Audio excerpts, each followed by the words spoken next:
Alright guys, I'll be working on an old shotgun today. We're going to start working on it.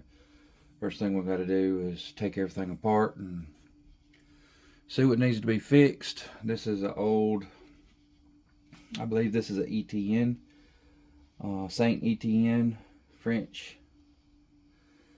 It's not like 18th century, but it's a pretty old shotgun. I say it's probably at least 100 years old, but I know right off the bat we've got probably a broken leaf spring or out of place leaf spring in here that holds this lever in place. Looking at this screw right here, you can see it. This screw's kind of angled up, and this screw's kind of angled up that way. So I'm thinking somebody's probably been in here at one point in time and maybe mixed these two screws up. I don't know. I haven't taken anything apart and won't know until I get the box off the wood and look in the receiver and see how everything is. It does look like we have a hairline crack right here. If you can see that really well, a hairline crack and the tang. The wood doesn't look really bad. It has another little hairline crack here, and it's just beat up, which this is typically what you see on a lot of these old double barrel shotguns. Because the newer ones, they'll have like ears right here that will fit into the receiver, like on some of your old Stevens and stuff. But this actually does not have a through bolt like some of the newer shotguns have with the support iron right here. This basically just bolts on here, and you have screws here, here, here, and various ones across the top, and including the one under your drop down lever that hold this in. So this is all one solid piece of stock.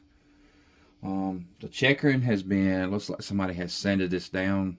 Sometimes this is not even raised, it's smooth and been lacquered over. I'm not going to change any of that by no means. When I first got it, I'll put in some pictures of it right now to show you. It was completely covered in rust. I mean, really, really, really bad. I kind of knocked some of the loose rust off of it, sprayed it down with some Ballistol, and it's been sitting in the man cave for about 3 or 4 weeks until I get a chance to get around to it. But I'll go ahead and put those pictures in now.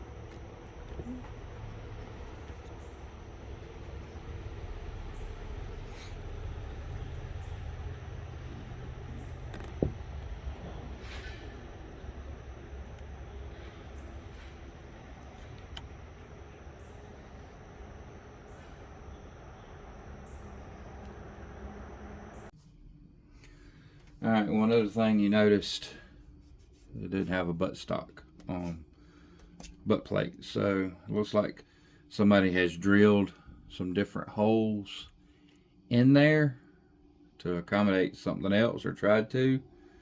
Looks like this one's actually been repaired one time before. If you can see, it's been had other wood put in there, so it tells me somebody doweled that one. So somebody semi knew what they were doing. I'm not by no means a gunsmith, and I tinker at my own risk. But it does have lettering on it. We'll try and save that. Little small crack down here. I don't know if maybe it's been fractured and somebody glued it up, but we'll know more when I strip. I'm just going to clean all this wood up. We're not going to refinish it. Just going to clean it up and put it back to where it should be. If you ever seen Mark Novak's videos, you'll see what I'm talking about. He does a really good job. And that's kind of where I'm at with these guns, is I want to put them back in working condition to where somebody else can enjoy them for a while. This not being a very expensive shotgun in the collector's market, but they were pretty decent shotguns. Now a little bit further inspection, I see that there is actually some places right here where this has probably been actually broke off and pinned in. Maybe some screws under that or something. We'll know more when we clean it up. Don't really want to go in and change everything. We just want to put it back functional. The reason I do know that it's French is because if you look at the markings on here, especially this one right here, if you can see it, that is a ETN proof house mark that says, basically that says with the PT and the crown that this gun has been proof tested to 1290 psi, so should be good for shooting real low power loads in. Just a, you know, a good bird gun, good rabbit gun. But you can see just all the gank and crap and nastiness and slime, and I've cleaned most of it off.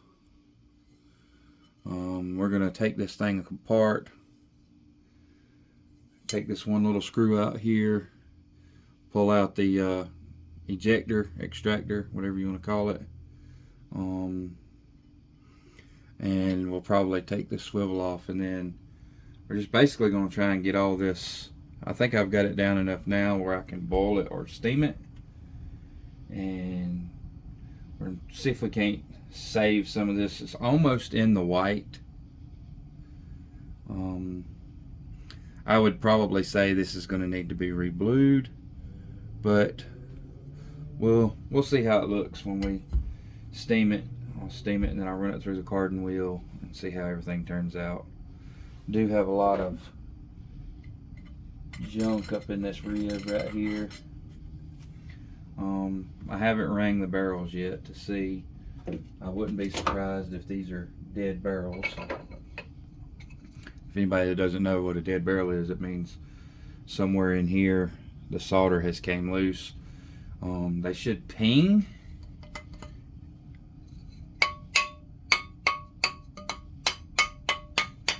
You hear that load dud? That means this barrel probably needs to be took apart and had this rib took out and resoldered, but we're not going to do that. We're just going to make sure it's cleaned up and nice, because more than likely the owner of this gun is probably just wants to, he inherited it, he probably just wants to put it as a piece of wall art, probably just hang it up. So we're going to make it look really nice. But first thing we're going to do is we're going to start stripping all this stuff off and then see how we can get with getting her ready to do some refinishing on them.